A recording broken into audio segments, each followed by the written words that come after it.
kādreiz, ka sieviete varbūt orientēs un saprot, kas ir mēnešreizes un kad viņas un kā tur jābūt tam ciklam un tā, ja, bet lielākoties nezin par ovulāciju, teiksim, ja, kas tas ir un kā notiek. Un tāpēc arī rodas šis mīts, kas varbūt arī apzināti ir iemācīts, ka sieviete var palikt stāvoklī jebkurā brīdī, jebkurā laikā, ja vien viņai būs seks, viņa noteikti 100% paliks stāvoklī. Un šis uz šo baiļu pamata arī tiek ieteikts, kad noteikti tev ir jālieto, ja, tātad, ja ne hormoni, tad prezervatīvs un tā tālāk, ja. Bet tas ir vienkārši šī neizpratne un nezināšana par to, ka principā no visa cikla ir 25% no tā cikla, kad sieviete ir iespēja palikt stāvoklī. Ja?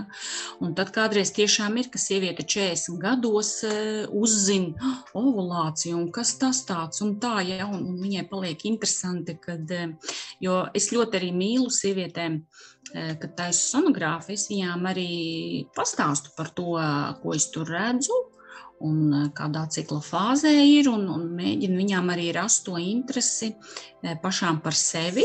Un tā kādreiz sanāk, jā, ka sieviete varbūt 40 gados uzzina kaut ko pilnīgi jaunu par sevi, un viņai tas ir kā liels atklājums.